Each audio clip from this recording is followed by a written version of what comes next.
Double A. Assalamualaikum warahmatullahi wabarakatuh. Kembali lagi bersama Anissa dan Atif di podcast Double A.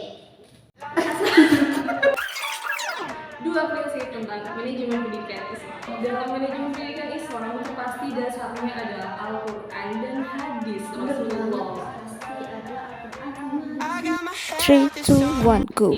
Baik, di sini kami akan menjelaskan tentang prinsip-prinsip manajemen. Jadi prinsip manajemen itu dalam manajemen pendidikan Islam itu ada 11. Tapi di sini kita akan menjelaskan dua prinsip tentang manajemen pendidikan Islam. Oke, gimana nih Atif, mau langsung dimulai atau kita cuap-cuap dulu? Boleh coba dulu. Gimana nih kabarnya teman-teman? Kalau aku sih alhamdulillah baik banget ya. Apalagi Malang udah nggak sepanas yang dulu-dulu lagi. Kalau Atif sendiri gimana? Alhamdulillah baik banget, apalagi sekarang Malang itu udah hujan guys, udah hujan jadi udah nggak panas lagi. Tuh kan, udah. Jadi cuaca hari ini tuh sangat mendukung kita buat bolehlah membicarakan sedikit yang mendalam gitu ya. Buat agak mikir yang berat-berat gitu, agak enak dikit gitu jawabannya. Langsung aja gimana Kak Adil? Oke, boleh. Boleh. Dari Kak Adil sendiri nih, prinsip yang pertama ya, prinsip adil ya. Iya. Adil dalam manajemen pendidikan Islam itu kalau menurut Adil kayak gimana? Kalau menurut saya ya, adil itu suatu sikap yang moderat. Jadi adil tuh nggak bisa dikatakan semua itu harus sama rata, itu nggak bisa. Jadi nggak bisa kalau aku harus dapat uang, dia juga harus dapat uang juga, itu nggak bisa. Karena adil itu pasti kayak gini nih, Allah kasih kita tuh satunya cewek, satunya cowok, nggak semuanya cowok dan nggak semuanya cewek. Jadi pasti adil itu nggak harus sama, tapi ada ukurannya masing-masing. Gitu. Jadi sesuai porsi gitu ya? Iya, dapat diartikan itu kayak dia persamaan dan keseimbangan lah ya. Kalau itu kan secara general gitu ya, secara umumnya. Nah, kalau agak spesifik nih di adil menurut manajemen pendidikan Islam itu yang kayak gimana? Kalau dalam sebuah perusahaan gitu, nah itu kayak gimana? Jadi kalau dalam manajemen tuh ya, adil itu bisa disangkut pautkan dengan kayak tugas gitu ya. Jadi kan pasti dalam suatu perusahaan atau organisasi atau manajemen itu kan pasti ada yang namanya job desk atau tugas tiap bidang dan divisi kan. Nah, kalau adil itu dalam organisasi itu tuh dalam pemberian dari atasan untuk karyawannya atau anggotanya dari organisasi tersebut, adil itu bisa memberikan tugas atau job desk itu dengan sesuai dengan takaran masing-masing. Jadi semuanya dapat tugas, tapi tugasnya itu pasti dapat takaran yang beda-beda kan, sesuai dengan bidangnya atau individunya gitu. Jadi kayak misal sekretaris nih nggak bisa dong ngerjain dunia bendahara gitu ya? Nggak bisa dong, soalnya kan udah ada job desk masing-masing kan. Terus kalau adil, kita kan bicara soal manajemen pendidikan Islam ya, ada Islamnya. Nah itu ada dasarnya atau landasan kenapa sih kok harus ikut ada prinsip adilnya gitu dalam manajemen pendidikan Islam? Ada dong pasti. Kalau dalam manajemen pendidikan Islam itu pasti dasarnya adalah Al-Quran dan hadis Rasulullah. Pasti ada Al-Quran sama hadisnya. Jadi kita tanya ini ke Atif, apa sih landasan yang dipakai prinsip manajemen pendidikan Islam ini kok mengadakan prinsip adil gitu ya? Iya, ini ada di surat Al-Maidah ayat 8 yang berbunyi Bismillahirrahmanirrahim. Ya ayyuhalladzina amanu kunu qawwamina lillahi syuhada'a bil qist wa la yajrimannakum syana'anu qaumin ala alla ta'dilu i'dilu huwa aqrabu littaqwa wattaqullaha innallaha khabirum bima ta'malun. Masyaallah. Artinya itu, wahai orang-orang yang beriman, jadilah kamu penegak atau kebenaran karena Allah dan saksi yang bertindak dengan adil. Janganlah kebencianmu terhadap suatu kaum mendorong kamu untuk berlaku tidak adil. Jadi berlakulah adil karena adil itu lebih dekat pada takwa. Bertakwalah kepada Allah, sesungguhnya Allah Maha teliti terhadap apa yang kamu kerjakan. Jadi informasi. Pelajaran yang dapat dipetik dari ayat yang saya bacakan barusan di Al-Maidah ayat 8 ini, Allah sendiri itu udah menyuruh kita nih apa umatnya Rasulullah buat berlaku adil ke semuanya, karena itu salah satu bentuk takwa. Nah, jadi kita sebagai umat Rasulullah yang Al-Quran itu sebagai landasan agama kita, itu aja udah menyuruh kita berlaku adil gitu loh. Masa iya Allah udah berlaku adil ke kita, kita nggak berlaku adil ke sesama manusia? Apalagi di manajemen yang pasti kan tiap pemberian job desk-nya tuh harus adil juga gitu. Sampai ditekankan berapa kata adil tadi ya, dulu. Nah, dulu terus ada lagi tak dulu. Banyak banget. 3 kata kalau nggak salah tadi ada. Iya, ada adilnya. Terus apalagi nih yang bisa diulas soal keadilan dalam manajemen pendidikan? Apalagi ya, sebenarnya tuh banyak, sangat detail kan. Apalagi Rasulullah itu juga dalam maaf ya ada iklannya. Rasulullah dalam kepemimpinannya dulu bahkan itu juga menekankan kita itu harus adil gitu.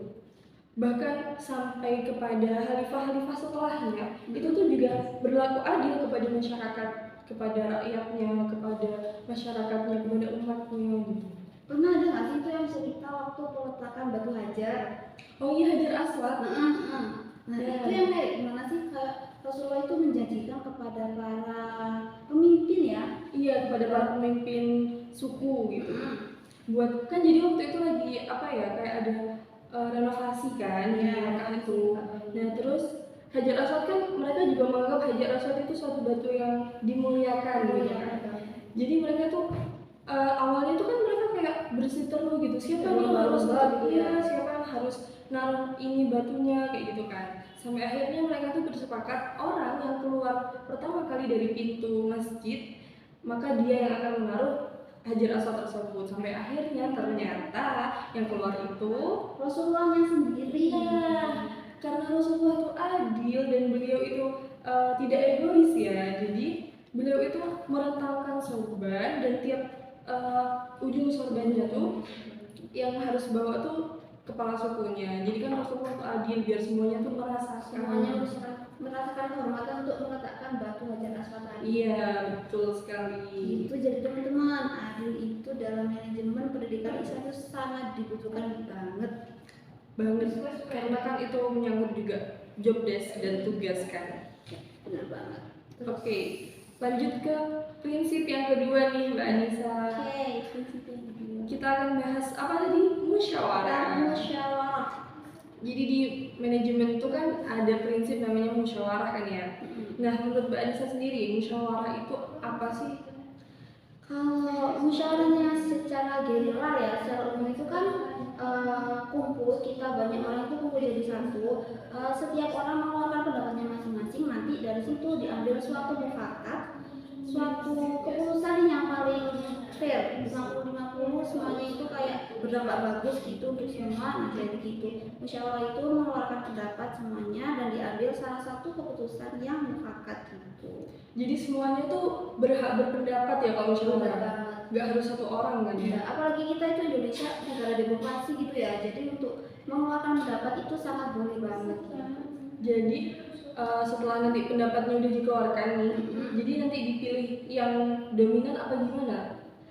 Kalau dalam musyawarah mufakat, apalagi perusahaan itu, kalau sudah mengeluarkan pendapat, pastinya itu dipilih yang pertama itu yang paling minim resiko. Dilihat nih pendapat yang dikeluarkan itu tadi gimana, banyak mudorotnya apa banyak manfaatnya gitu. Misal kalau banyak mudorotnya ya udah kebanyakan di skip ya kalau kebanyakan mudorotnya, tapi kalau lebih banyak manfaatnya itu bisa dipertimbangkan dengan pendapat yang dikeluarkan oleh rekan-rekan kerja yang lain. Berarti kalau dalam perusahaan itu juga penting ya musyawarah itu. Maksudnya organisasi atau dalam satu manajemen itu perlu juga berarti ya. Perlu banget kalau musyawarah dalam setiap manajemen atau organisasi.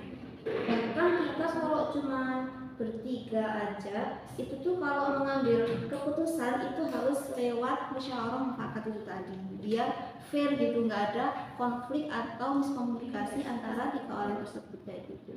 Oh seperti itu. Iya. Terus kalau misalkan kita dalam manajemen pendidikan Islam nih ya, ada Islamnya. Nah, pasti kan ada landasan yang landasan kita untuk mengatakan bahwa musyawarah itu penting atau dalam Islam tuh harus ada musyawarah itu. Landasannya apa sih? Pasti dong ada, karena Islam ya, jadi itu ada dalam surat Asy-Syura surat ke-42 ayat 38. A'udzubillahi minasyaitonirrajim. Walladzina istajabu li rabbihim wa aqamus shalah wa amruhum syura bainahum wa mimma razaqnahum yunfiqun. Yang artinya sendiri juga lebih baik dan lebih kekal bagi orang-orang yang menerima atau mematuhi suruhan Tuhan dan melaksanakan sholat, sedangkan urusan mereka diputuskan dengan musyawarah di antara mereka. Mereka menginfakkan sebagian dari rezeki yang kami anugerahkan kepada mereka. Gitu. Jadi landasannya itu diambil dari Al-Quran sendiri, surat Asy-Syura ayat 38. Ya. Pelajaran yang dapat dipetik dari ayat itu apa sih? Nah, dari sini tuh ada, tadi itu aku sempat baca di tafsir Al-Baghawi itu dibicarakan bahwa musyawarah yang tertuang dalam ayat ini itu anjuran untuk berunding, kayak tadi yang saya jelaskan di awal itu berunding Seperti di awal tadi ya. Iya, bisa mufakat gitu. Diambil keputusan yang mufakat terlebih dahulu sebelum memulai sebuah urusan. Jadi nih misal besok kita mau jalan-jalan kemana gitu, misal si akunya pingin ke mall gitu, yang aktif mintanya ke taman. Musyawarah nih kita berunding, nah kita pertimbangkan dulu mana yang banyak mudaratnya, mana yang banyak plusnya gitu. Nanti kalau udah ketemu kita ke mall nanti gini, ke taman gini. Nanti kalau udah ditentukan nih mana yang paling benar, mana yang paling banyak plusnya dan fair, sama-sama mau, jadi itu diambil keputusannya gitu. Jadi dalam musyawarah itu tidak hanya menerima pendapatnya semata-mata, tapi juga dilihat juga ya dari berbagai aspek dan sudut pandang gitu Iya, kan ya. jadi biar sama-sama gitu. Benar-benar. Sudah. Oke. Jadi untuk saat ini kita akan hanya membahas 2 prinsip dalam manajemen pendidikan Islam. Iya. Prinsip yang 9 sisanya bisa menyusul di podcast yang akan datang. Dari next video. Iya, terima kasih. So, sekian dari kita dari podcast Double A, Anissa dan Afif. See you in the next video. See you. Don't forget to like, Subscribe. and comment. Dadah. Assalamualaikum warahmatullahi Wabarakatuh.